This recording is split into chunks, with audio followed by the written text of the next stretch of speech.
Hello, everybody, and welcome to the Weekly Poll. I'm Sal. Over here is Joel and Tiffany. Hello. Well, see, I didn't want to go next. I'm like, well, and then Tiff goes, because it'll be weird if I make her go last. No, I was waiting for you. Anyway. We're too goddamn polite on this show is the problem. It's true. That's right. So this is the show where we talk about all the comic booky, geeky news that's fit to print, but today we're just going to jump into a Spider-Man spoilercast after we talk about one or two things from the news, because we figured, hey, listen, a lot of people get their news, or at least our opinions about the news from the show, so let's jump into one or two topics, and then we're just going to talk all Spider-Man Homecoming. So, if you've not seen Spider-Man Homecoming yet, first of all, what are you doing, man? Just judging by the movie's box office so far, I doubt you haven't seen it right? yet. But if you have seen it, then you're in luck, because we're going to talk all about it, and it's going to be chock full of spoilers. And it's the highest-grossing solo outing for a Marvel character, I do believe, so far. That's great. I got to say, before the chat fills up with "Where's Rob? Where's Benny?" Benny is busy, as he has been for the last several episodes, and Rob, unfortunately, ran into a speck of trouble regarding his move over to Colorado. Apparently, if you don't follow him on Twitter, you should, because number one, it's entertaining as hell, and number two, it's got a lot of information about what Rob is up to over the last 24 hours, apparently. Screw pods, apparently. He put all of his things into a pod, and pods just screwed the pooch and knocked it right the hell over, and so thousands of dollars of equipment, most notably his computers, were wrecked in the ensuing calamity.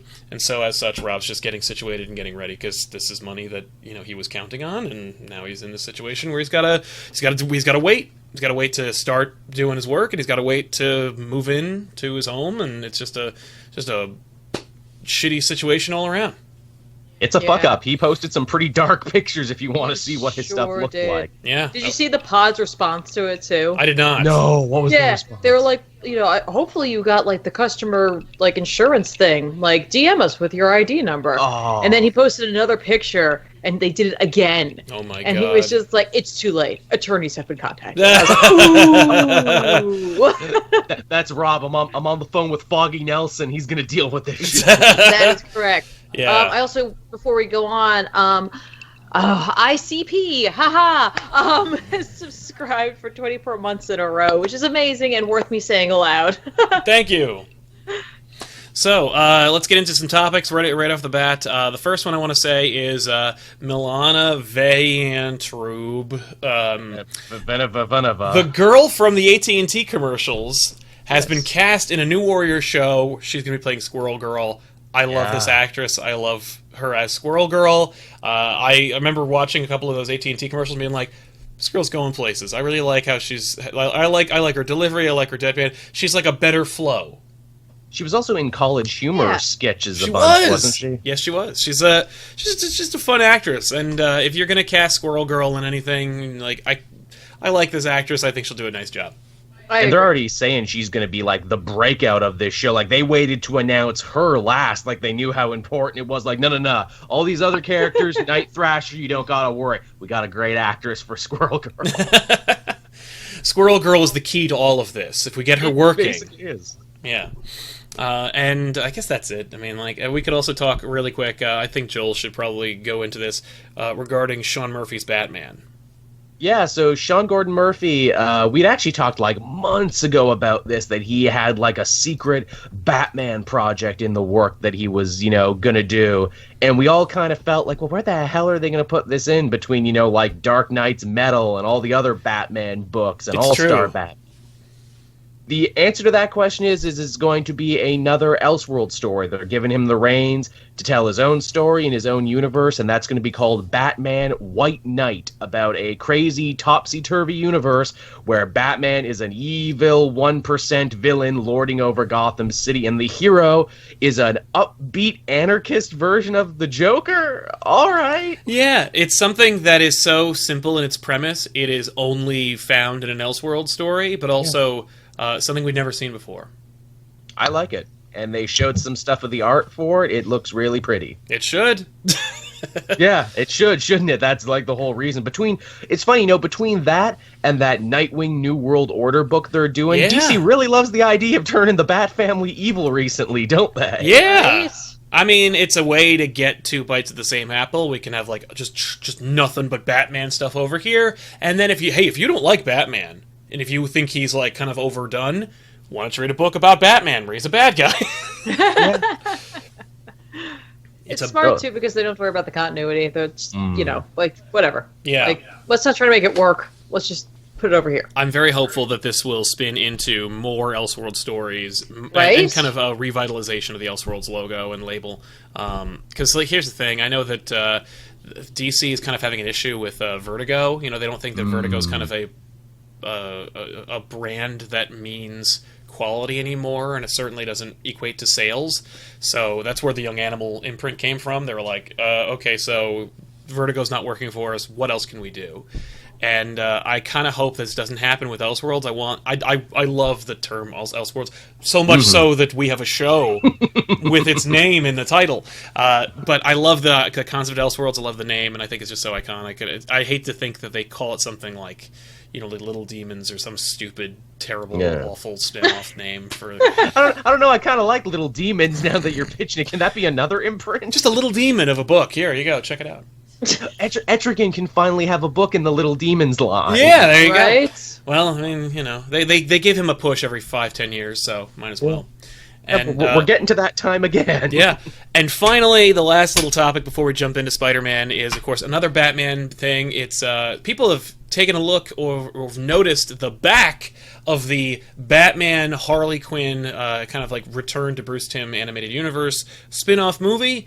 They saw the back of the Blu-ray box, and they saw there's a teaser for the next DC animated feature, and it's going to be Gotham by Gaslight, which is great. Not only is it a great idea to do that, but it's also great for us as fans of like kind of classic DC direct-to-DVD animated features, because it means that they're not going to do more of that like interconnected DVD universe. They are going to go back to the well, and we could get another movie like Under the Red Hood, which is everyone's kind of like undisputed favorite.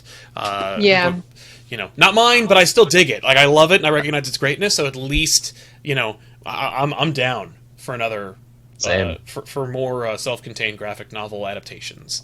But please let it actually be that. Please don't let it be one of those things where it's like, well, we took the name of a story you liked and then just did our own thing. Oh, right. Yeah. Before we move on, Blockbuster 617 has been subscribed for 7 months in a row, which is awesome. Thank you so much. Thank you so much, man. Ooh. I guess that's the end of the show. Thanks a lot for watching, everybody. We'll see you guys next week with another episode. Right. Well, honestly, I mean, like, someone in the chat mentioned this, and, like, if we're going to talk about something, like, fun and awesome, why don't we sandwich this, I guess, in between? Because, of course, Stanley just recently lost his wife. Yeah. And it's funny because it's just like, I didn't know much about her, but Stanley being such a public figure, it's like he's part of the family in a way, and so like his loss and pain, I'm like, it's kind of becomes our own, and like Definitely. I feel horrible for him because, when people are older, it's more difficult. I mean, it's always difficult, but that's their companion. That's been their forever companion. So my heart, of course, goes out to Stan and all his entire family, and anyone who knew Joan, of course, because it's very sad.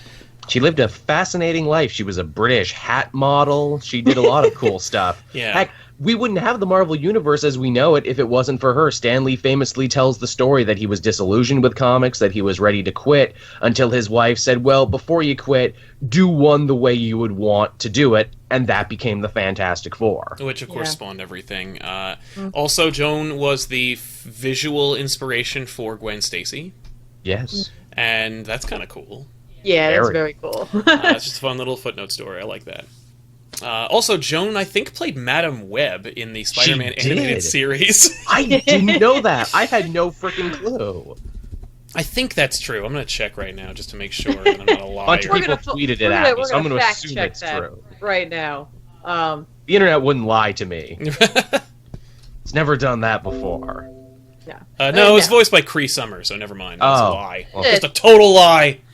Well, it doesn't diminish from Joan Lee's accomplishments and No. her and her overwhelming support of her husband and what he did, and like just his incredible creations, of course. So, because that's a big thing, like, you know, to have a partner like that, to have someone who supports you like that, it's incredible. So, agreed. You know, again, it's really sad and terrible, and hopefully Stan's doing okay. Yeah, may we all find love the way Stan Lee did. I love the story of how they met, which I didn't even know until I started reading all the articles and everything. Apparently, after he got out of the Signal Corps, Stan Lee, he was supposed to take another woman to dinner that he had been set up with, but Joan answered the door, and he's like, "Oh, well, would you like to go to dinner with me instead?" So apparently, he just hit the jackpot. That's right. Aww. It's basically what it was. It was a straight-up Mary Jane moment, but in real life. That's awesome. How great. So, all right, let's jump into it, everybody. Okay, if you haven't seen Spider-Man Homecoming, plug your ears, add it to your watch later list, or whatever you got to do in order to catch us, but also not be spoiled. Because trust me, we will, of course, we will be spoiling it. It's going to happen. Yeah. Spider-Man Homecoming, directed by John Watts and written by about 200 people. It is the second run for the Marvel Cinematic Universe Spider-Man, played by Tom Holland. Man.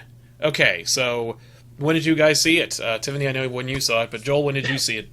I saw it the Friday because I live in a small podunk town that doesn't get movies until the Fridays they come out. Well, we saw it on Thursday at 7 o'clock, and I didn't get it all bogged down by IMAX features or 3D, which apparently meant that we didn't get little figurines, nor did we get Spider-Man heads with popcorn shooting out of them. I saw Benny and Rob get those. I'm like, oh, you sons of... To eBay to get one for myself. I don't need that.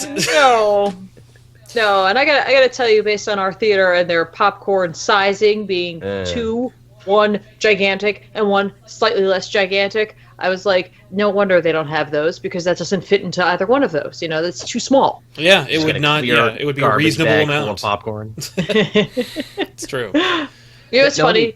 There was a girl who had a small bag of popcorn, and I couldn't. I still don't know where she got it from, and I was busy waiting for something else, so I couldn't go and be like, "Where did you get that? Why did they give you that? Why can't I have that? Yeah. What, did you bring your own?" That very well could be. No, let me tell you this. At my small podunk theater, they've never done this before, so this was shocking as hell. They actually had a guy there in line dressed up as Spider-Man. But again, not a good costume. Like, we've been to plenty of cons. Like, we know the cosplay thing, and clearly he was hired by the theater. I don't know what they paid him, but I'm sure they overpaid it. For one, the dude was built like me, wearing a skin-tight Spider-Man costume. Not too flattering, but he had enthusiasm. He was taking pictures with people. He was having a good time. What killed the costume, though, and what I will never forget, is the shoe situation. Oh, no. Clearly, the costume was made for someone with much smaller feet. This was a large-footed gentleman, so his heels were breaking out the back of it. And I'm like, oh, Spider-Man, you're never going to beat the Sinister Six like that.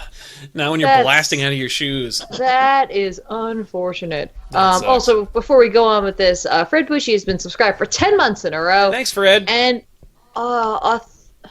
Authentic Apathy. Just subscribe with Twitch Prime. Nice. Hey, and you even got me to say your name wrong, because I can't. I just can't. I'm terrible. All right, so we've all established that we saw it. Yes, we've seen it. What do we think, Joel? I thought it was pretty killer. You know, it's funny. I had read some reviews, which I always say I'm not going to do, but then I do anyway. And a lot of the reviews I read were kind of middle of the road, where they're like, well, you know, it's definitely the Spider-Man movie we needed now, but it's not as good as this, that, or the other. I watched it, and I'm like, oh, I totally disagree with you guys. I loved it to hell. Yeah.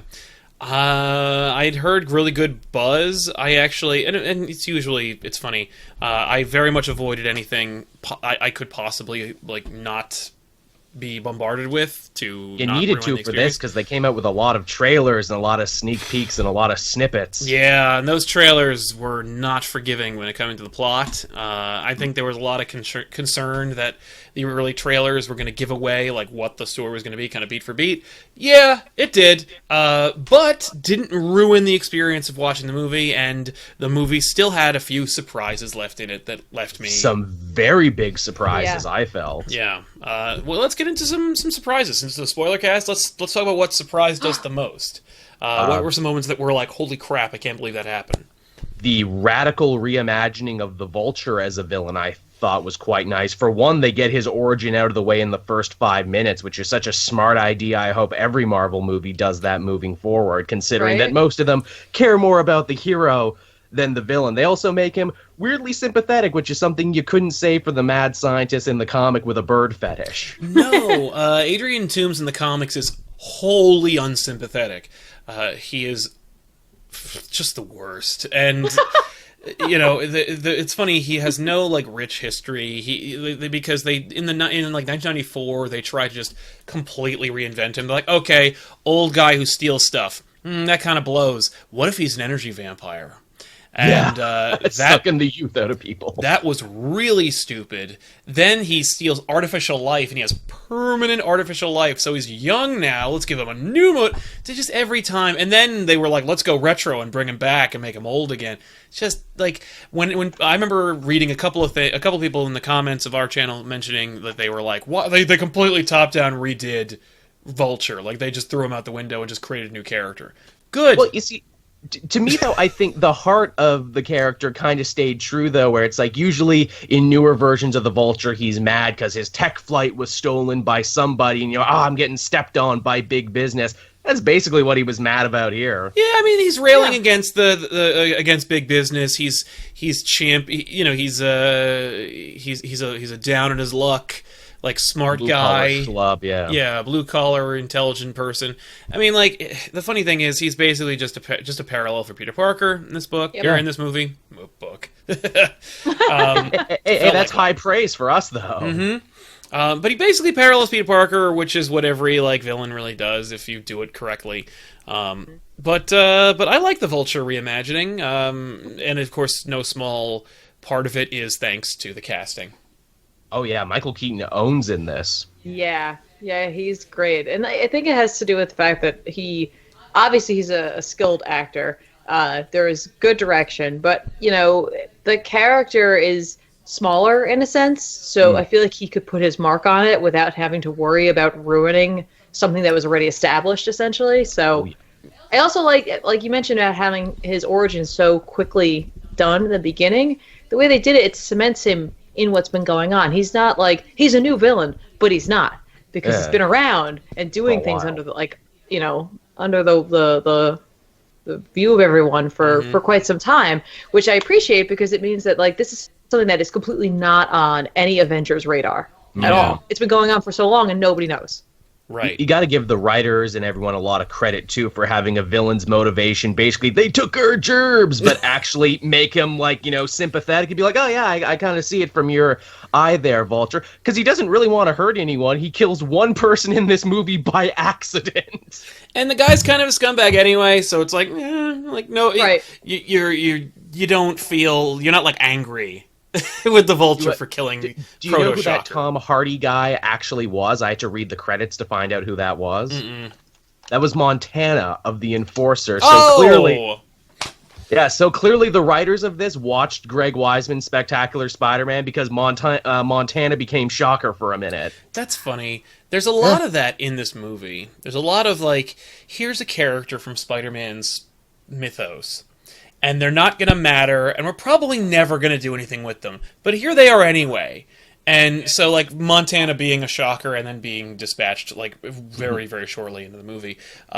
Cindy Moon and Betty Brant and, Jason from the Untold Tales of Spider-Man. I think Sally Averill is also a member of his cast. There's a whole bunch of classmates that are all from his pantheon. And it doesn't really matter. Not yet. Not yeah, yet. But we're not going to do a story about Blue Jay and Sally Averill and how she gets killed because Jason was driving through a red light. We're not going to do that story. It's nice to know they exist, though, for world building. Yes. Yeah. And people are everyone was someone in this movie, even down to the frickin' Tinkerer and shit. Right. Now the Tinkerer was awesome, and I'm so glad that he was in this, because Tiffany brought this up in our Spider-Man Spoilercast from the other day. The Tinkerer represents a smart way of building the universe of Spider-Man into the what's it called? The Marvel Cinematic Universe, without having like, let's team up. Like, there's no, like when people were talking about like them building towards the Sinister Six, I'm like, or not. Probably not, because they don't need to. They're just like, yeah, sure, there's a Scorpion, but number one, Scorpion was not a member of the Sinister Six. Number two, or they could never do anything with him. Yeah. Or they could make him the Scorpion and he dies in the first 10 minutes of the movie. That exactly. Too. Exactly. And like with the Tinkerer, I love that they don't even call him that. No. Like, that's just there for people in the know. And I think that's really smart to do, because it rewards those who read the comics. They're like, hey, I knew that because I am like familiar with the Spider-Man mythos, as opposed to someone else. It's just like, who's that guy? Yeah. It's cool too to be like, yeah, basically all of Spider-Man's villains get their gear out of like, repurposed alien technology via the Tinker. It's a very ultimate idea, like with Oz, where it's like, oh yeah, they all come from Oscorp. Now they all kind of come from the Tinkerer and repurposed technology. Well, and the fact is, most of them come from the Tinkerer anyway, because the Tinkerer had in the comics, like I remember Bendis' Secret War, not Secret Wars, not the other Secret Wars, and not Secret Wars 2, but Secret War. The Tinkerer is responsible for getting like most of these Spider-Man villains, their gear, their tech, and some upgrades. It also allows us to really do some cool stuff with respect to that world building that that you could get if things work out. And so, really quick, I want to talk about the elephant in the room, which was like the tower sale, the sale of Avengers Tower, and who gets it. Yeah. Tiff and I had a very different thought than most of the people that were in our comments, because when they were like, I gotta sell Avengers Tower, I was like, to the Fantastic Four? Yeah, I had the exact same thought. And the comments were all like, Oscorp, obviously, because Norman Osborn has this iconic tower, right? And it's like, only in the Amazing Spider-Man movies. But like, Osborn buying the tower works, right? That's fine, if you want to do that. That's the likeliest one. But if the deal goes through, if there is a secret deal, as I've maintained forever, then the Fantastic Four bought it and becomes the Baxter Building or the Four Freedoms Plaza, who cares? But like because no one said anything, because it's not set in stone, because it doesn't look like anything specific, it could be either one, and it could work out either way. And that is representative of all that stuff, like the Tinkerer and his, like, now his operation's closed. The Vulture's in jail. Spoilers for everybody, but like the Vulture goes to jail, doesn't die, which is awesome, and we'll talk about that in a second. Awesome. But Vulture goes away. The Tinkerer needs people to buy his stuff, and he needs somebody to facilitate him. Hey, why don't we take a page at a Secret War? And Latveria is supplying the funds for the Tinkerer for these weapons. But it doesn't have to be Latveria. It could be Alchemex, and we're building up the Spider-Man-centric evil corporation that exists. Or Osborn's doing it. But like, there's potential for us to expand upward or outward. Either way, there's expansion and happening. A lot of places they could go. Yeah. So that's really cool, and the Tinkerer for me represented a lot of that change, and that hope and potential, and of course, So anyway, but let's get into it. So you notice the Tinkerer is handled with maturity. Yeah, with maturity that is like welcomed and restraint. Yes. Exactly. Yeah. Oh, somebody in the chat just mentioned, or Justin Hammer. Wouldn't that be amazing? That'd be funny. I'd be all about that. The Vulture should run into him in prison. Please. That's not possible, because they're not even remotely near one another. But why not? Justin's in Seagate, I'm pretty sure. Yeah, whatever. Friggin' he'd get transferred or something. I mean, like, the fact is, we could get one of those great little Marvel movies, one of those shorts, or one of those great humor sketches that they're doing with Thor. Like, give us another one where Justin Hammer bumps into him. And the Mandarin. I would love that, because Toomes would have no patience for Justin Hammer, no. Well, he represents everything he hates, so that would be a fun little buddy cop thing. But Justin Hammer would also be like, "Come on, man! Like, my problem was I was too above everybody. I gotta get real here, and you're gonna be hands dirty. Yeah, you're gonna be my tether to the real world." I just want to see more. I just want to see more Justin Hammer in the Marvel. Yeah. I want to see more Sam Rockwell in the Marvel movies. But anyway, you guys take it from here. We'll get into it. It was just another thing. It was smart too, and like a genuinely awesome twist to make Vulture Liz Allen's dad, because she, of course, has a family filled with supervillains, be it her stepbrother who was Molten Man, or be it when she married Harry Osborn. So I'm like, yeah, I like this. Yeah, it was a great way to pay homage to that concept. Like, this is what this movie does brilliantly. It takes your expectations and circumvents them, and simultaneously delivers. You're like, I know there's something up with Liz Allen. I know that she's connected with supervillains, but you don't know they're going to make her into the Vulture's daughter. So that's a great surprise. But it also makes sense within the context of your mental understanding of Spider-Man. You get that all over this movie. There's all kinds of moments like that. But yeah, the Liz Allen is the Vulture's daughter moment was a legitimate surprise for me. I don't know about you, Joel. Were you shocked by that, or did you see it coming? I had a huge dumb smile on my face when he answered the door. I'm like, okay, movie, all right. I see what you're doing now. I like it. Where are you going now? Yeah. That's what I like about that whole scene, though, is that, like, some people saw it coming and some people didn't. It just depends on, I mean, like, I know what when he got out of the car and got up to the door, the way they were building it, I was like, oh my God, Michael Keaton's behind that door, and he opens the door. He opens the door, and I hear Sal go, what? And it's like, cover his, like, head with his hands, and I'm like, oh, haha. They trick you pretty good, because they say her name is Liz Allen, not Liz Toombs. No. And I'm sure there's a whole story, but it's like, well, I have my mother's last name because this, that, and the other thing, but he is my dad. Exactly. Right. Hey, speaking of expectations and casting and women involved in Peter Parker's life, I guess we could talk about Zendaya a little bit. Yes, let's talk about this. First of all, I liked the casting. I think she did a really nice job with this character. Yep. She was really funny. She consistently had me laughing. Yeah. Secondly, I'm happy to report that Kevin Feige has said outright that this is not Mary Jane Watson. It is not a proto-Mary Jane Watson. She's just supposed to invoke that understanding that she's important in Peter Parker's life. And so he made like a weird Mary Jane tether to her. Yeah, she's an MJ, not the MJ. Calm down, Internet. Exactly. Yeah. It's almost like he did it to troll everyone. Yeah. But what's funny about that is, like, at this point, like, whatever. Like, I would have been fine with her being Mary Jane anyway.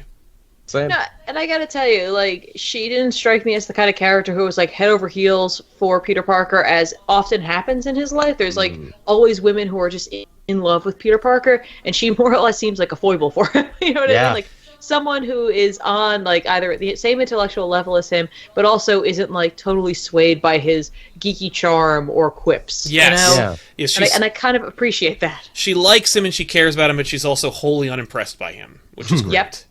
But I could also see her being, like, impressed with him when she understands him in the context of being Spider-Man. Oh, sure, exactly. Apparently there was a deleted scene from the script that I was just reading about today where they were talking about, like, where Peter gets his, like, selfless morality, and while once again we got no connection to Uncle Ben, no reference to the name, we get one line, and it is, "My aunt's been through a lot."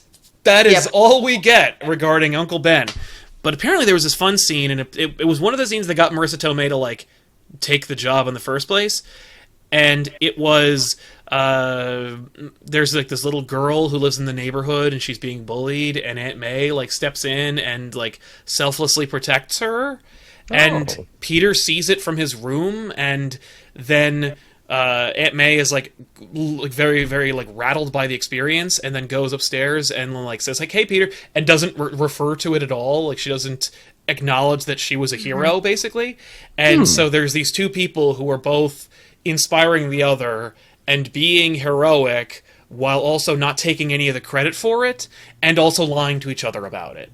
And I like that a lot. I liked it a lot, too, and I was sad that it wasn't in the movie. Apparently they didn't even shoot the damn thing. But I'm also like... It makes a lot more sense, too, with a younger Aunt May who could do that sort of thing. Exactly. But I liked that. I didn't get a lot of really, really dynamite Peter Aunt May stuff, but I also wasn't... Him for the dance, that's about it. But I wasn't annoyed, because there's plenty of movie left in it. She doesn't need to be a bumper sticker, you know, generating machine that gives Peter terrible advice and then lets him go off on his into his life, the way the previous iterations of Aunt May have done. But the last few seconds of the movie give the promise that we're going to get more, like, a more depth filled Aunt May, a more like Most really definitely. a better or more rich relationship between the two of them. And it's the sort of thing where I would complain about the ending, about Aunt May discovering that he's Spider-Man in the first one of this new franchise, if we didn't have like 6 before this one, where I'm like, no, it's probably right. She does know now. This is probably a good place to start your new series. And it's one of those things where it circumvents your expectations. Like, you're like, oh God, how's he going to balance this? When he puts on the suit and he has the door open, when he comes into the house and he says, May, and then he goes into his room and he has the bag, I'm like, she's going to find out he's Spider-Man, and then we're going to end the movie. And it happens. Not only was I happy that I was right, but I was also happy because of the great story potential. Because some of my favorite stories about Spider-Man are the Straczynski run and the Bendis run in Ultimate, when she knew who he was. Yeah. And but you get it in the context of her not knowing and having kept the secret from her. I don't think Homecoming 2 is gonna be like 2 seconds later, because you gotta have Infinity War and Infinity War 2. But I think that we're gonna get some kind of acknowledgement of it, and I'm really excited about it, because that's such rich story potential. It is, and honestly, putting it at the end is, once again, the movie treating us like adults, where they're just like, we're pretty sure anything you put in your head might be better than what we actually put on film. Yeah. Like, whatever you think happens next, go for it. Right. You know what happens next? Go buy Straczynski's The Conversation, or Bendis' The Conversation, and you'll be way more satisfied than that. Although I would love to see Marissa Tomei act, because, I don't know, she's an Academy Award-winning actress. We love her in My Cousin Vinny. Oh, yeah. Give her something to do. Yeah. I assume either one of two things. She grounded him, or they went out for dinner. I think both. Maybe she finally got that turkey meatloaf working this time. Right? I like that this Aunt May can't cook. Yeah, that was unexpected also. I like that. That's fun. No wheat cakes for you. No, it's true. Can we talk about Genki? I mean, Ned? Yes, Genki, totally. It's almost like, wow, you guys loved Ultimate Spider-Man, and I love Ultimate Spider-Man. Yeah, well, it's funny how clearly, from the generation of the Marvel Cinematic Universe, they grabbed a copy of the Ultimates and they were like, okay, we're just going to do this though, right? Yeah. And they are. And like, if you're going to steal anything from the Ultimate Universe, steal Ultimate Spider-Man stuff, because it's all gold. Yeah. Like, even the switch bodies with Wolverine stuff, even the Clone Saga, it's still really, really good. And I mean, the fact that he is Ned Lee means possibly down the line, maybe they will both end up working for the Bugle. Maybe we will see some stuff, with the Hobgoblin and people thinking Ned is the one. I don't think people are going to mistake Ned for the Hobgoblin. But they could, though. The Hobgoblin's just going to wear that hat and everyone will be like, oh, it's Genki. He'll just be in a Hobgoblin mask. Badass. But, yeah, he is delightful. He's a great, the kid who played him did a really, really great job. We got some nice deconstruction of the support character as well in every superhero movie. Yeah, can I be the guy in the chair with the multiple monitors? Yeah. You're the guy. I'm the guy. And then he became the guy. Fantastic. It's a nice bit about how with modern day technology, it's easier than ever before to be that guy. Well, okay, so according to Google Maps, and I ran the guy's plate through Google and I found this. Yeah. Right? And I know when we were talking about it, Sal, we had mentioned that it was nice to have him had like a best friend like that, and a lot of people were like, "Oh, what about Osborn?" And it's like, here's the thing: there's a difference. Yeah. Because Ned's really excited, and he knows, and you know what I mean. He doesn't have any powers or anyone. You know what I mean? Like, there's nothing else beyond wow, this is really cool, and we've been friends, and we're both in a very similar situation where we're both nerds and kind of come from John Hughes. Yeah, exactly. So I like that he had a friend like that. Yes, the thing about it is Peter Parker has never had a friend like that. When people talk about Harry Osborn being Peter Parker's friend, okay, let's talk about that real quick. 616 Harry Osborn and Peter Parker, they didn't like each other. And Peter moved in to his house in college because he got an amazing rate. And the two of them eventually became friends because they would always double date with each other. and then eventually they cohabitated long enough that they were the only people who knew each other and hung out with each other. When Harry was on LSD and Peter had to go deal with it, A, he didn't, and B, he couldn't care less. So, like, let's not romanticize their relationship. Although, when they became adults and they grew up together and they had to, and they understood who each other was, it did grow until the culmination of Spectacular Spider-Man 200. But that being said, there's no, like, foundation for their friendship that is anything close to this relationship. And then with Ultimate Harry Osborn, there were friends in as much as they knew each other, and they hinted at a relationship, but there really was barely much of one. You know, like, when we meet Harry, he, like, shows up, and it's like, oh, Harry was my friend from a long time ago. We don't get to see that. And then he keeps passing out, or being kidnapped by S.H.I.E.L.D., or turning into Hobgoblin, or being beaten to death by his father. Like, we don't get any real development of their friendship. The only development of any, like, male friendship that we see with Peter Parker is, like, Flash freaking Thompson. I was about to say he was better friends with Flash in the comics than he actually was Harry, his former bully. Yeah. And even sometimes they retcon it to where they were friends when they were younger, but then fell out, then came back together. Exactly. Right? So, I mean, the fact is, it was a fun way of doing it. Also because, and we said this in our previous review, for the most part, the people that Peter Parker confides in that aren't other superheroes are girlfriends. Yeah. And it's a completely different relationship. And even if it's, like, a girl who is a friend, like, and he's seeing somebody else, like, no, there is a very fundamental difference between Peter Parker's the women Peter Parker confided in throughout his career as Spider-Man, and him having, like, a friend, a purely platonic friend that just hung out with him, and the two of them shared his secret together. There is a completely different dichotomy there, and he never had that. No. Yeah. So what's nice too is in Homecoming, Ned likes Peter and he likes Spider-Man. Yeah. You know what I mean? He's just, anytime, like, Peter kind of lets him down, like, Ned gets over it because he's just like, no, I totally understand. It's okay. Right. Like, there's no, like, I can't believe you, blah, blah, you know what I mean? He's just like, oh, okay, you're doing Spider-Man stuff. Got it. Right. He has no bullshit. When Peter bails on Ned at the party, I was expecting there to be some John Hughesian bullshit. Mm-hmm. And instead he's like, yeah, man, like, it does suck that happened, but if you had to be Spider-Man, it means that you had a damn good reason for not being there. You fought a vulture guy who tried to drown you. Yeah, and you also, like, fought dudes in a van with, like, alien weaponry that could have killed you. Like, I completely get it.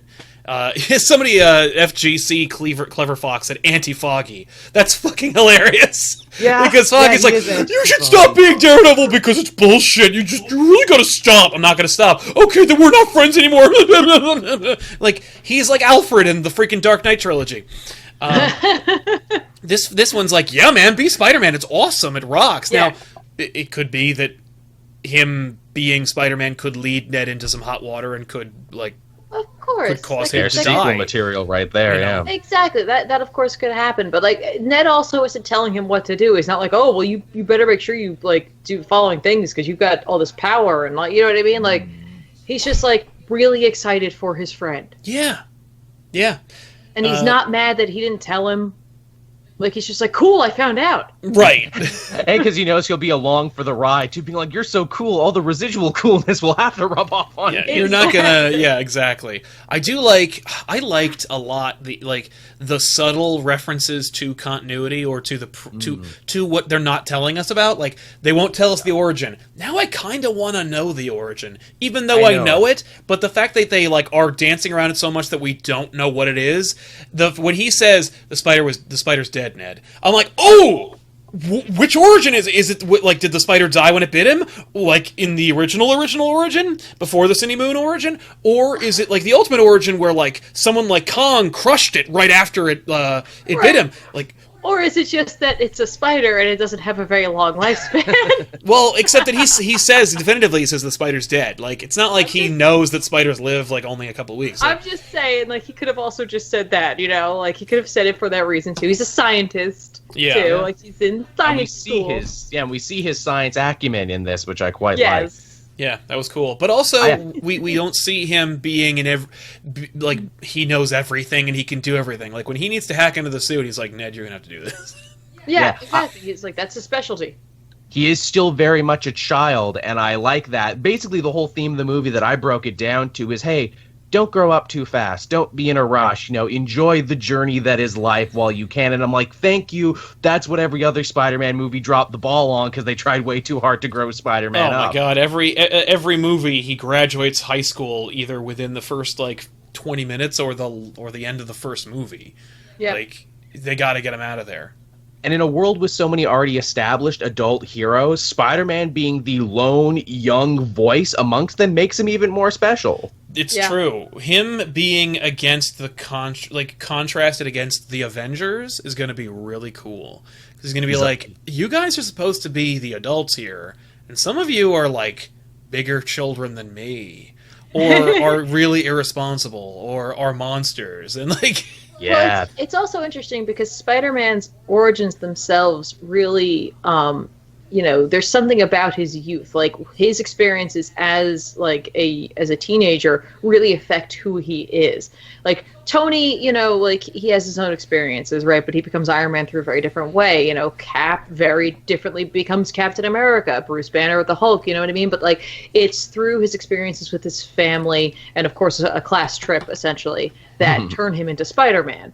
So while, yes, I enjoy seeing Peter Parker as an adult in the comics, I understand and appreciate us having the chance to grow with him through this avenue that they're following. And he fills a void in the Marvel Universe, too, as it stands right now, where it's wow, he is the foremost young person superhero. I like that. He's also one of the few superheroes who has actual powers.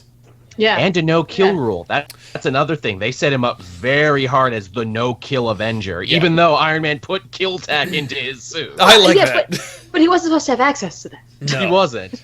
But that said, they don't make him... He doesn't get a big speech where he talks about killing's wrong. He doesn't have a Terminator scene where he's like, don't you understand, Karen, why we can't kill people? We don't get that. He's like, no, why do you want to keep killing people? We're not going to do it. I think it's because he's such a normal guy and he's such an everyman where it's look, I'm not a former arms maker. I'm not a monster. I'm not an Asgardian god. I'm not an assassin. I'm just a kid from Queens, man. I don't want to kill anybody. Yeah.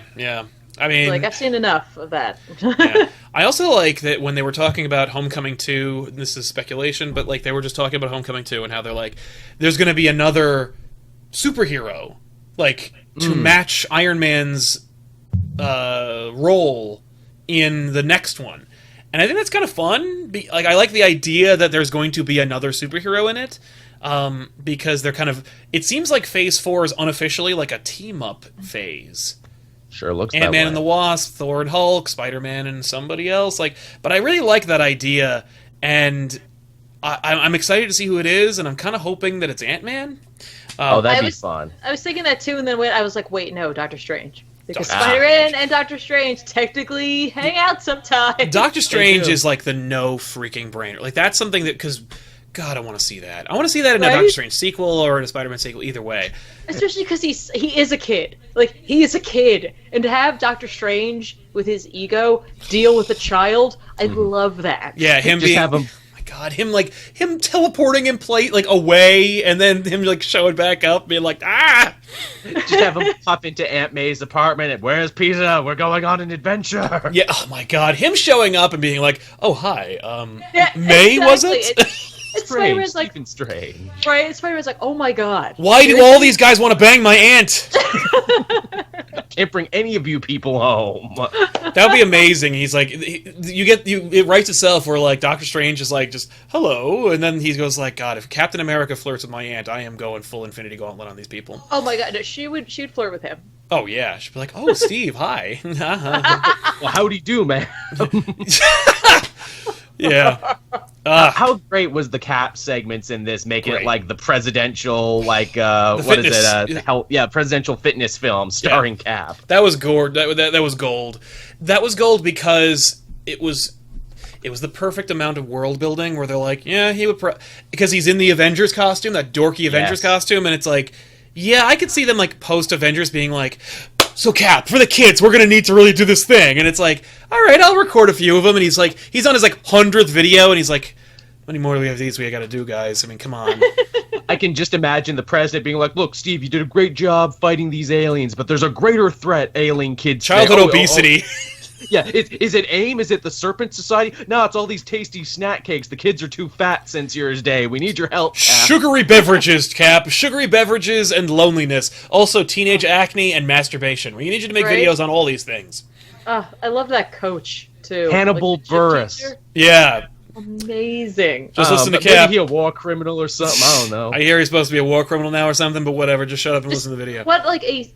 It's such a dumb joke, but it really got me. Him just being on the wrong side of the TV because where he's like, "Your gym teacher," and he's over here. That was great. I also like how much he doesn't care. He's like, like Peter leaves and he's like, "Hey, come back." And I gotta tell you, Buress being himself. I think just even like an example like that, where like that's part of the strength of this movie is just it's really well cast, and like there are these little character moments that like. Certainly, like, okay, yay, that's totally, memorable, and, like, maybe it doesn't have to, like, affect the plot, but some of them do, like, of course, with Miles' uncle. Yeah. He's in it for, like, almost no time, like, but he has a huge impact on the story because it's well cast, and it's a memorable scene, and they got someone who cared about the character. Like, the coach does a great job, too, and he has a bit part. But he also doesn't ham it up like all the extras in every Sam Raimi movie. Yeah. There's no character that rolls in and goes, "Whoa! He stole that guy's pizzas!" Yeah, no, he's there, and then if you're paying attention, he's also the person who's running the detention. And he has the Cap video again. Like, that's his thing. Yeah, he's like, I'm full of Cap the lady videos. teacher who busts Gank at the end of the movie there, that's that's the leader of the Spanish criminals from Orange is the New Black. And I'm like, oh, hey, it's that lady. I love that lady. Right? But, like, it's very smart. It's just very smart to do. And the principal, who is related to one of the Howling Commandos, and we know A, because it's the same actor, B, because he has a bunch of Howling Commandos memorabilia. Such a weird choice, but also, like, fine. Like, I wasn't, like, excited about it, but I wasn't, like, disappointed. I was just like, okay, that's fun. You know what that means? That means when shit inevitably goes down at the high school in the sequel, the principal will be like, not today! For my grandpa! Just pulls out like an old army bayonet. I got this, kids. Don't worry. Like, can we talk about that, like the Miles, like uncle scenes? First of all, just having him be there. Again, that's another like moment for those in the know. Yeah.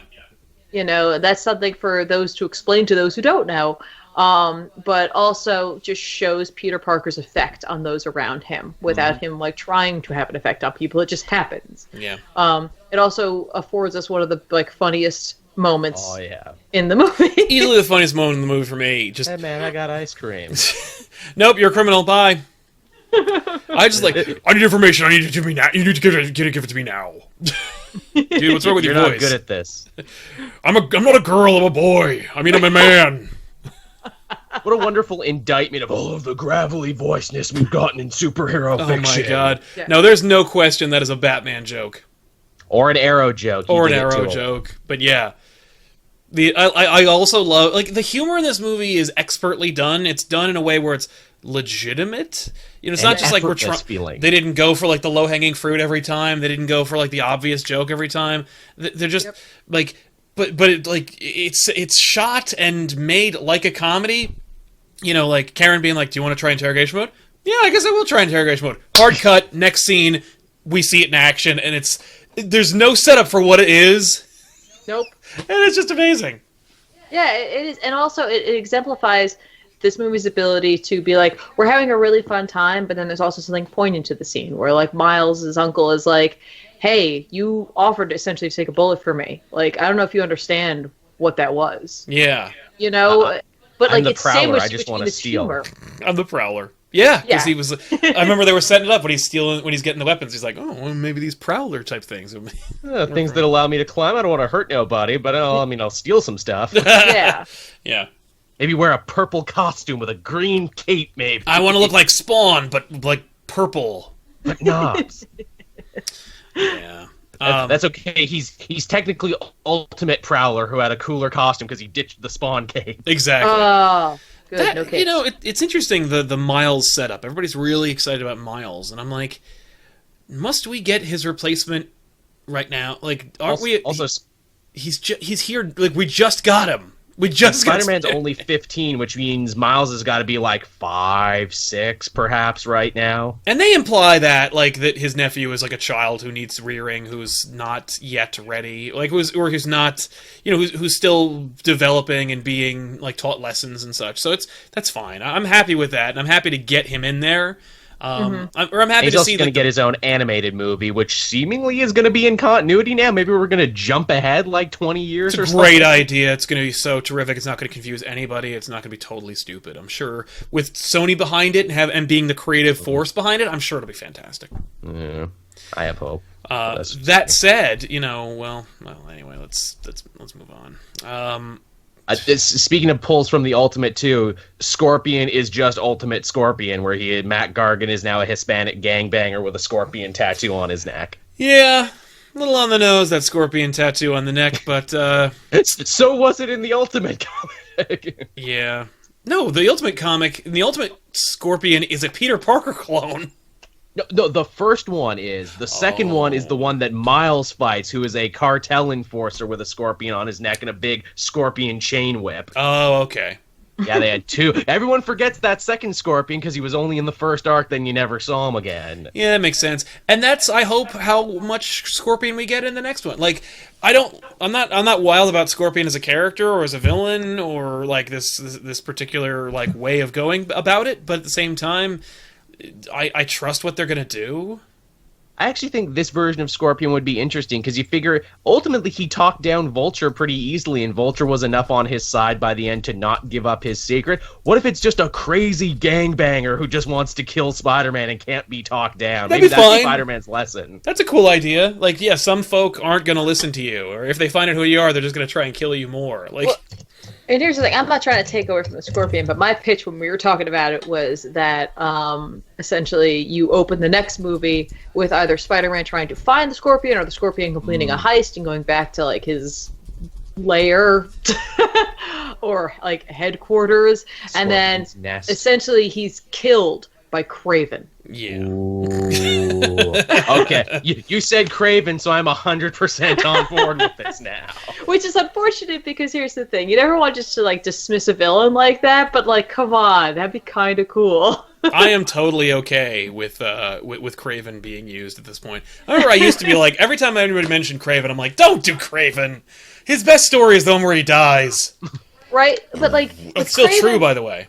Well, I was gonna say, for Kraven, you can do something big that might need the Avengers, or you can do something smaller that just needs the attention of Spider-Man, There's which no is why way the Vulture works so perfect. Kraven doesn't do anything that is worthy of the Avengers. I'm just saying, you could, though. And that's part of the fun. Peter could be like, hey, Tony, hey, Steve, assumedly. There's this crazy Russian guy in a lion vest who keeps trying to kill me. Look, Peter, are you on the drugs? Is this what you're trying to tell us, right? No, really, there's a crazy Eastern European man with a spear gun. Yeah. Right, and then trying to kill me. All right, so if we go along that route, then maybe the other hero that's going to be in there is Black Panther, because he's trust me, I've heard of Kraven. Yes. He tried to break into Wakanda and hunt me. So I kicked him in the balls and I threw him over the border. I do that a lot. Yeah, I mean, yeah. I guess we could talk about Shocker, because that was a fun little character. Shocker. We got two Shockers, the price of one. He did a nice job. I'm glad that he wasn't a total joke. Yeah. The first one was, but the second one was fine. Just having the Shocker being like a number 2 for the Vulture is fine. He's cool. He doesn't I'm disappointed we don't get a full Shocker costume. Not disappointed. I don't want to use that term because I'm not disappointed in any way by anything that really happened in this movie. But I will say that him not looking like a beekeeper is okay. We don't the jacket though. Yeah, we don't need the Luke Cage moment where he wears the tiara and the gauntlets in every reference to superhero stuff where it's he puts on the whole Shocker costume and goes, I look like a freaking toolbox, forget it. And then he throws it all away. We don't need that. It's fine. But the actor did a nice job. It's fine. He did. And he assumedly gets away, too, which means he can still be a thorn in Spider-Man's side later. But it's ooh, you're building a rogues gallery now. And I like the idea of there being, I like the idea of maybe we could Ultimate Shocker up, where either it's that poor Shocker constantly shows up and he constantly gets thwarted by Spider-Man, or every new Spider-Man outing, there's a new Shocker. Like, that'd be funny. There's always a new show. He's like, you're Shocker now? Are you kidding me? Are you like the Dread Pirate Roberts of petty crime? You guys are just hot potatoing this damn identity, aren't you? Yeah, it's just stupid gauntlets. That doesn't mean anything. I like that they kept the sleeves though. Like the sleeve was somehow attached to the gauntlet. Yeah. It seemed like. Yeah. So like, they're like, there's a little bit of the yellow quilting. Yeah. I was assuming that's some sort of grounding material so you don't shock yourself. Exactly, some sort of protective part of it. But I was like, that's a smart way to handle that yellow. You still get it in there, but yeah, we don't have to go full on like, oh. Yeah. Can we mention, too, how I think more than anything else what they really succeed at with this Spider-Man is they really stress the friendly neighborhood side of the character. He rarely leaves Queens, and when he does, it's a big deal. He's like, I've never been on a plane before. Yeah. Yeah. Well, and we established he's also kind of like afraid of heights a little bit. Yeah. And that's kind of cool. Or at least he needs to conquer that fear in some way. Right. Yeah, it's a nice way to establish like his newness to this. Like without worrying about the origin story, we still got a Spider-Man who was like, I still am getting used to this. Like I got some tricks and whatever, but like I still don't know how to keep those around me safe 100%. You know what I mean? Like, of course, when they see the ATM fight and the shop across the street is decimated, it's like these are learning moments for him. Yeah. You know, like the last fight he was in, the collateral damage didn't really matter. Yeah. Because you had all these bigger folks around him who were also kind of participating in that, and there was like large stakes. But now he's like, okay, now I've had that experience. I didn't learn the lessons of that I should have learned at this point, but I'm working on it. Yeah. And that's like, well done. When I saw that scene, too, all I could think is like, man, I've never been to a bodega before in my life. We don't really have them here in this country. When I go to New York next, I need to get a bodega sandwich is what I need. And hopefully it won't be blown up by alien technology. Yeah. You got a New York sandwich on your way out. I did. It was really nice, yeah. Apparently it was, like, voted one of the best. It had, like, avocado and turkey on it. It was real good. That's awesome. That's really...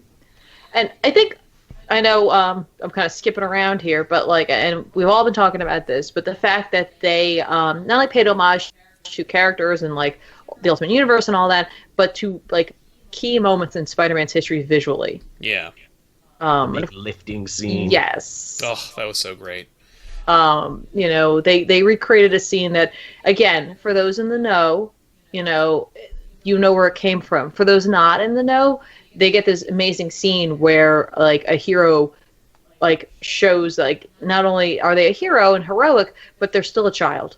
Yeah, and love that bit too, that he was freaking the hell out, and wouldn't you be too if a building got dropped on you? Yeah, and Tom Holland does a phenomenal job of, I think, acting and portraying that fear and that, helplessness, and it just makes him conquering it all the stronger. Yeah. But what a fantastic way to tie it back to the comics and to show us something like that. And it's interesting because the scene in question in every comic book, he always overcomes the rubble for someone else. He always does. He either does, because we've seen it in comics at least 4 times. In the first one, he does it for Aunt May, and another one he does it for Mary Jane. For the most part, it's for Mary Jane. But he does it for someone, because someone else is waiting for him, or because someone's depending on him, or because he needs to do it, because someone is waiting for his help. And in this, he's doing it for himself. He's doing it to prove to himself that he can do it. And that's kind of cool. Like, I like that moment in the context of the story. While I do like seeing Spider-Man, find the inner strength and project it outward through the love of someone else, I also really like it in the context of this movie where he's like, I need to get out of this. I am all alone, and I need to do it for myself. And if Spider-Man is gonna mean anything, then I need to get out of here. And it's like, that's kind of cool. I really like that. It's the trials of Spider-Man, is what it is. Yeah. Yeah, it's also like it's a phenomenal way to like show him like growing as a person, growing as a hero, and like taking that next step to becoming like the hero and avenger he would like to be at some point. I also like that, of course, Michael Keaton leaves him presumably to die. And then when Spider-Man is faced with a similar situation in which Michael Keaton is trapped by, of course, fire instead of rubble, he, is up to the challenge, the heroic challenge of saving him, regardless of, any bad blood between the two of them. That's right. Yeah. Good stuff. He's not, and too many times in a Hollywood version of a superhero movie, the hero's investment in the villain or in saving someone is usually tethered to some kind of romantic level.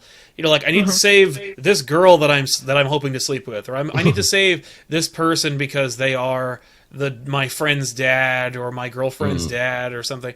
Like, they just he's saving people because it's the right thing to do. Yeah. And while he is Liz's dad in this movie, there's no reference to him being like, "You're Liz's dad, I gotta save you." It's no. You at least for me, when I'm watching it, I got the moment where he's like, "You're gonna die. Like, you need to stop what you're doing because it's gonna blow up."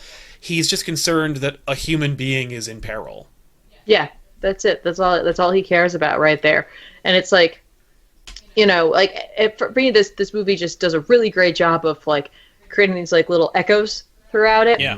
Because it's like we see him save the bodega owner, but like, and yes, his life is in danger, but not to the extent that Toombs' life is in danger at the end, right? So like, Spider-Man has the chance to save him, and it was his own fault, and now he has the chance to save someone again just because it's the right thing to do, as opposed to like, I caused this.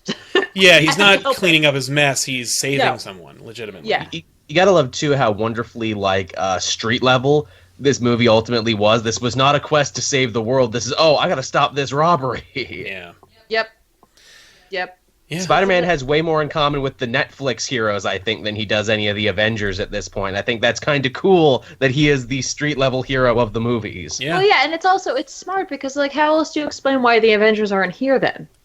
Yeah. Like, if there's something going on that's huge, why isn't Iron Man there all the time? Why isn't, like, it's like you have to do something like this. Yeah. It's like the training wheels, but not, because the fact is, like, at the end of the day, what the Vulture was doing is like severely like damaging the society that they're living in. Like he's arming villains who don't know what they're doing with these weapons. Yeah. Yeah, he's giving the criminals who already torment his neighborhood like Avengers level weaponry. Mm-hmm. And I love that they make him a huge hypocrite in that regard. It's like, those Tony Starks, those rich upper crust who are keeping me down while I drive a nice car and live in a nice house, and arm criminals who make my neighborhood and people in basically the same boat as me a lot unhappier, but shut up. Yeah, right. But I am making out like a bandit on it, so whatever. Yeah. Well, that's what I like about the Vulture. The Vulture is a complicated character for such a simple character. Like, he has a code of honor, he respects his family, but he doesn't think in the long term. He doesn't think about the fact that every weapon he sells is potentially putting his family in danger. Yeah.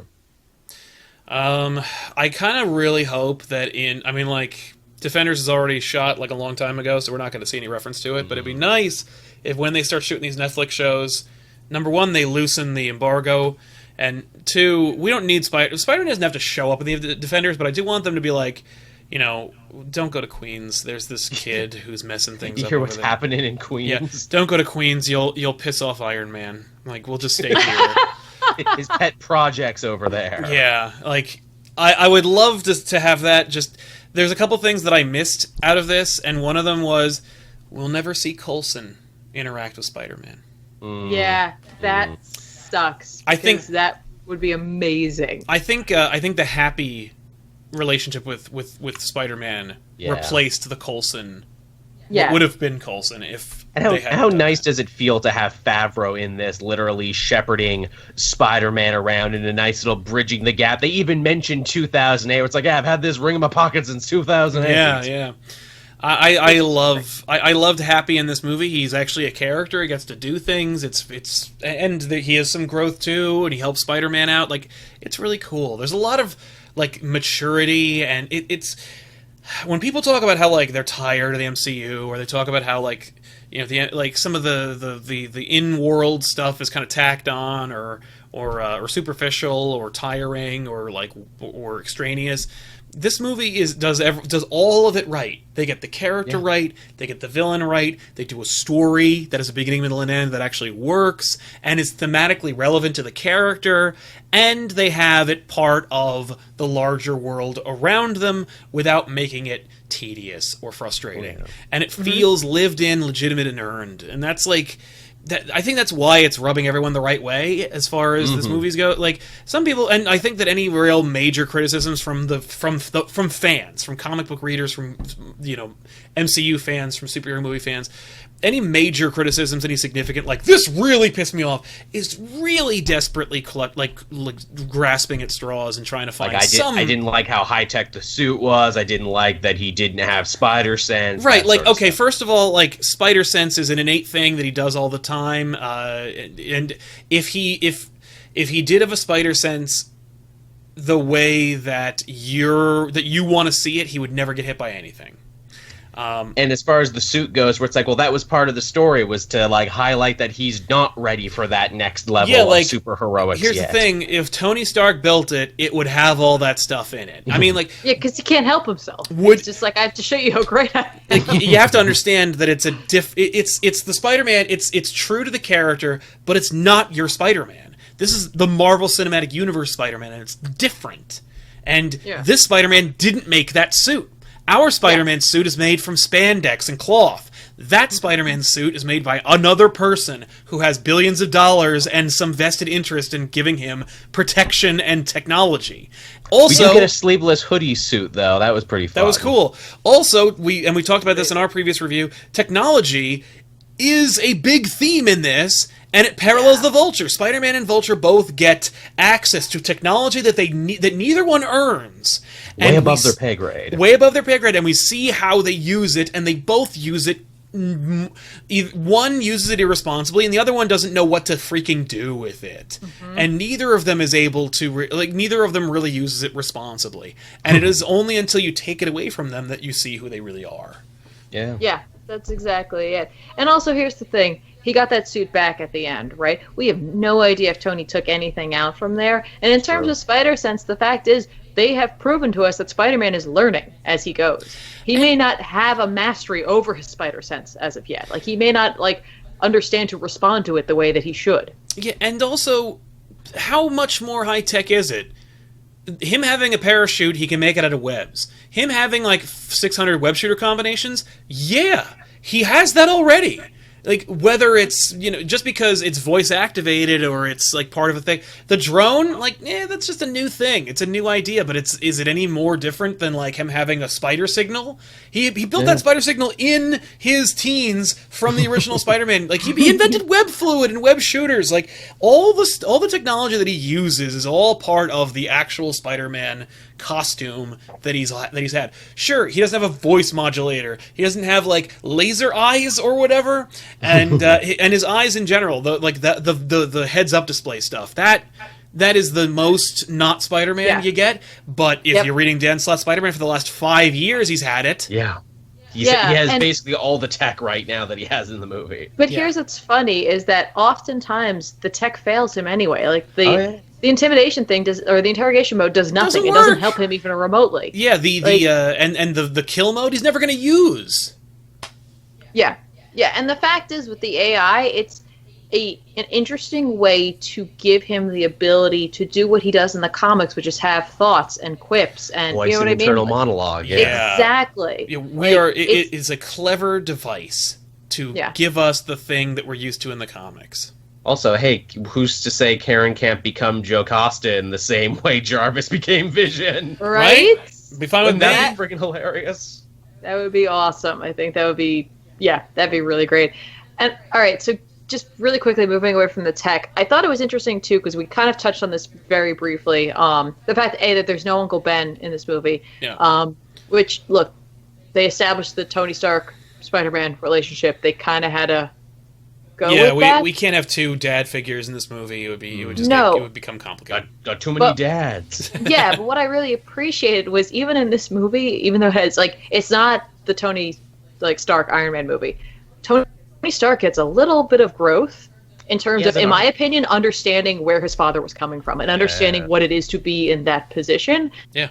Because it's it all hits him. He's just like, I put your life in danger, and then I gave you tools to essentially be more of a hero, and you did pretty much exactly what I would have done, which was remove the safeties on it, and all of a sudden I kind of get where my dad was coming from. And I was like, that's a nice moment. He also apparently patched stuff up with Pepper Potts in between movies. Right? Fine by me. Yeah, okay. I mean, like, hey, that's comic books, right? Characters break up and come back together all the time, and you know they will. Mm-hmm. Yeah. Also, it was really nice to see Rob in the movie. Yeah, he had a great cameo. Yeah, Spider-Man! Yeah, Spider-Man! Didn't tell us. Yeah, Iron Man! You see, we said he was moving, but really he was just being in this movie. He had to go down to Georgia and shoot this movie. That's exactly it. It was nice to see him, though. Thanks, Rob. Yeah, good call, Rob. Can guys who look vaguely like us be in the next one, please? Yeah, can there be a couple of smart alecky jerks from Jersey with beards That'd be fun. and glasses? Well, Tiff comes and slaps us both in the back of the head, a la comedy movies in general. There you go. You show Spider-Man some respect, damn it. Yeah, that's right. Also, too, while it's still fresh in my mind, how great was the soundtrack in this one? I think ever since Guardians of the Galaxy, they just had to up their game. From the awesome orchestral Spider-Man theme, to the Ramones, to the Rolling Stones, to frickin' Space Age love song in the friggin' dance scene. Any movie that gets that song in there gets 2 big thumbs up for me. Yeah. Now, the music itself was really nice. I didn't get any, like, bombastic Spider-Man theme, but I also really just kind of loved the orchestral original, like, 60s theme, and it's such a good idea. I kind of want that. Like, I kind of just want that to be the theme in the movies. But I thought the music was very nice. I thought it was... I didn't think it was obnoxiously generic, but I also didn't really notice it. You know, like the original scores and stuff. I didn't really notice them, but I did like it. You know, I wasn't like, this really pulls me out of the movie. Like, the music should really seamlessly blend in with the film, and it did. There's no point where I was like, whoa, I'm being pulled out because there's like this really weird, jarring song, or this really inappropriately, you know, composed theme. It was just, like Amazing Spider-Man 2 was filled with that shit music that just took you out of it. Yeah, well, that movie had a lot of freaking problems. But it did. Music was... It's like, look, Mark Webb? I know you listen to lots of bands I've never heard of. Thank you for putting these in the movie. Exactly. Like, listen, we're not all watching 5,000 Days of Summer again, man. Oh, go ahead. Go. I was going to say, doing like a big budget orchestral version of the classic Spider-Man theme is such a great idea. I wonder why no other superhero movie has done it. And then I'm thinking it would be kind of weird to see Ben Affleck Batman being like, I am the knight, and then in the background hear like a heavy metal, no. Yeah, the DCEU doesn't really lend itself to homaging its old themes. I mean, at the very least, like, the only one that I would have expected at this point would have maybe been the Superman theme, but I think it would be perverted to use it in this universe. A dubstep version of the famous Christopher Reeves theme. No. Featuring Skrillex and Junkie XL. They came in just to do that one bit. Yeah. I think we're gonna. I mean, listen. I will say the DCEU did just pull in Danny Elfman. And that is such a good idea. And I think he's going to do a great job. I think that Elfman doing all their themes might be... I mean, like, I don't think he's going to, but I mean, like, why not? Just get Elfman to do all the themes, except for Wonder Woman, of course, who has her own theme. And yeah, we already have Superman has a theme. I think Batman... I don't know, does DCU Batman have a theme? Yeah. I think he does. The only reason I think that is because Zimmer was talking about that and about how like those two are very masculine. So when it came to doing the Wonder Woman theme, he wanted to change it up a little bit. Yeah. I think he has a theme, but I dare you to hum it. It's just like a bunch of loud noises. Dun, dun, dun, dun, dun. Yeah. That's just Terminator now. Yeah, I was like, wait, what? Which is awesome. That's fine. I wanted to like mention something that has nothing to do with the actual movie experience, but something that like I thought was interesting, because it's like always that like, hey, we live in a bubble where we know all about comic books and comic book movies, and yay. I went to work and I was talking with a coworker of mine, and they were like, oh, did you see the movie? And I was like, I did. And then they wanted to know what I thought about it, and I was like, it was really good. And I was like, are you going to see it? And they're like, oh, do I need to see the other ones? The ones with, like, Tobey Maguire? What? And I was like, what? No. Big no. What? Does and it look like right. you do? You don't, oh. And, like, no idea that the Amazing Spider-Man movies had even happened. I was like, there have been 5 Spider-Man movies. They're like, do I need to see them? I'm like, No. It'd actually be better if you didn't. Really, the only one you might need to see is Civil War, but they kind of cover that at the beginning. You're In a pretty great way. Yeah. Yeah. That was fun. It was so bizarre, and I was like, right. Yeah. This is confusing for some people. Yeah. Oh, I'm sure somewhere out there those people are saying, like, but how will this Spider-Man movie connect to Justice League, though? Right. Right? Which is like, at what...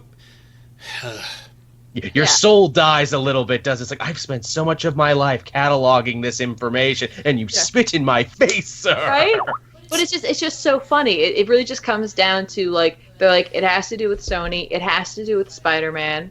You know, like, everything else seems to be connected. Like, I see the Marvel movies, and, like, you know, you hear about, you know, Robert Downey Jr. being in these movies that aren't about him, and it's just like, so clearly these are all together. And it's like, well, no.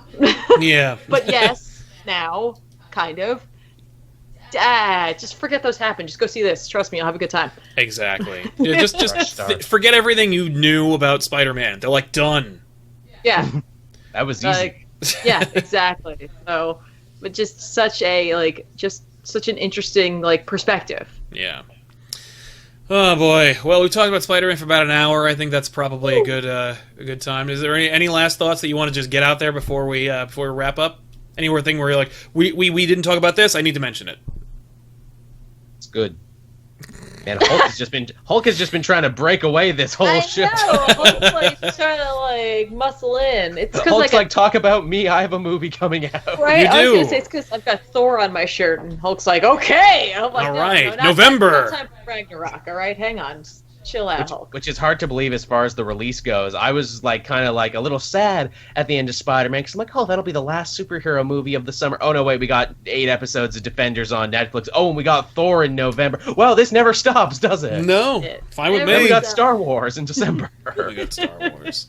I guess final thoughts. It's a fun movie that handles humor and lets like you enjoy a kid being a superhero without it being childish. It like treats you and the movie with a certain maturity. It fits seamlessly into the MCU, and man, just keep up with the casting, even with the bit parts, with all of it. Just keep it going, because like this was just done really well. And bravo for like allowing yourself to do like what could be considered like a small story, but a small story allowed for such heart and character development. Like, yeah.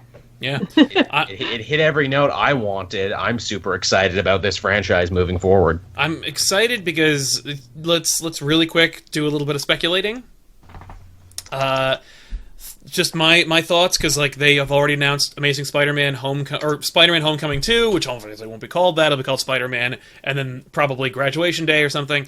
Call it Ultimate. Call it Spider-Man Ultimate. Why don't you? You've borrowed enough material from the Ultimate Universe. Just go for it. But I think that because the next time we're going to see Spider-Man's in Infinity War, and he's going to be in both of them, I feel like we're going to see Spider-Man on an international, like, kind of intergalactic level. I don't know if he's going to, like, be, you know, like, in front of cameras and stuff, but I think, like, by the end of everything, he will be, like, an intergalactically known superhero. And he'll be putting that Iron Spider-Man suit on, I'm sure of it. No question we're going to see him in that Iron Spider-Man suit. But I think that after the events of Infinity War, the sequel to Homecoming will be about him trying to go back to being a friendly neighborhood Spider-Man and like not being able to do it. He'll be a celebrity now, and he's like, I just want to get back to my roots, man. Exactly. It was so much simpler when I only had to patrol Queens and no one knew who I was. Exactly. Like, I think he's going to be like, it was a lot easier fighting faceless Chitauri aliens than it is like dealing with the Kingpin or something, which is something I've been hoping for forever. But yeah, I think it's going to be like he's going to be trying. You can the lesson will be you can never go home again, and it's like why he's graduating. Oh, that's really sad. Yeah. But very good sequel bait. Right? Someone earlier in the chat, we were talking about who bought the building. They're like, what if it was the Kingpin? Fine with me. Again, fine with me. Do you think D'Onofrio would work in this much more funnier universe? Like, I would love to see the Kingpin show up here, but I don't know how he would react in something like this. I think he would be great, because I think he'd be like Ultimate Kingpin. He'd be like, this is so stupid. I don't understand what's happening. Like, no, I think that him reacting to Spider-Man would be great, because this Kingpin has no patience for anything. Yeah. And having Spider-Man show up and, like, web his feet to the floor and, like, and threaten to call Tony Stark on him and be like, are you kidding? I'll beat your head in with a door. You know, like, I think it would hammer home the lesson that was kind of, like, taught in this one, where it's like, this is... You're part of a larger world that you don't understand, and you don't really, like, you don't get it, like, kid. This world is a lot more complicated than you think. Exactly. Like, here, and, like, every instance that we've seen Spider-Man has been in a battle where it's not always black and white, good and bad. Exactly. You know, he fought with Civil War, very gray area. He fought with the Vulture, who turns out has a family and like, you know, his own code, and he's just kind of misguided in a way, and it's just like, Dad, but you're a bad guy. But even like Miles' uncle, bad guy, kind of, not really, you know. But then to meet the Kingpin, who's like, you're so obviously bad, but people believe you're not. Like, how frustrating. Yeah. No, I love and to that. see Kingpin be wistful for fighting Daredevil, like, man, I sure miss the devil right now. That was simple. Yeah, exactly. We just punch each other a bunch. It was great. Not this kid. Yeah. Did he figure out who he is yet? I can't remember. It's been a while since I watched Daredevil. I don't think so. I'm trying. I guess we'll find him. I think the last time we saw their interaction, he grabbed him and, like, slammed him into the table. That was so good. Also, too, you know, hey, you could also have the Kingpin without really having the Kingpin. You could have Fisk, like, phone in his stuff and get, like, the Enforcers to go mess with him. Yeah, I'm fine with that. Just please get it working. But that's my thought. I'm not even the Kingpin stuff, but I think that Graduation Day is where we're gonna go. Yeah, and it's fine. Like, they could do, again, like, we mentioned Kingpin, Kraven, Mysterio, like, any villain that we really haven't seen, except for Kingpin, who is established and great, but, like, we haven't seen before in any other movies. Try it out. Like, give us something different. Right. I don't want to see the Goblin again right now. I don't even necessarily want to see Doc Ock right now. Yeah. I really want to see something different. I don't want, like, a stupid, hammy Mysterio, but I would like to see what these people would do with Mysterio or anything at this point. Hobgoblin. Chris Angel's mind freak is what he would be. Mysterio's just like, he's just blowing your mind. I'm gonna freak your mind, Spider-Man. Are you freaked yet? Is your mouth filled with orange soda yet? Like, yeah, it's what? It's a mind freak joke. Anyway, hang on, before we go, I collected a few of these. There are a couple of people who have subscribed for quite some time. Starting with Nolan Elric, who subscribed for 2 months. Woo! Thank you. Cersei 44 for 4 months, and Dante Turtle for 12 months. Thank you guys so much. Thanks, guys. Don't think I missed it. I didn't. Well, thank you guys so much. I didn't want to interrupt the flow. No, totally. I appreciate it. But thanks, guys, for hanging out with us on this epic Spider-Man Homecoming spoiler cast. We're hanging out with here at the Weekly Poll, and we'll see you guys next time with another episode. Of course, before you go, the Weekly Poll, the Poll, and the Elseworlds Exchange are all nominated for the Podcast Awards. If you go to www.podcastawards.com, hopefully one of our mods will throw it into the chat. You should go down there if you haven't already, register, and then give us a vote. We're all over the place, and we're not competing with each other, so you can vote for all of us without any bullshit. That's right. It's totally cool. So go check those out.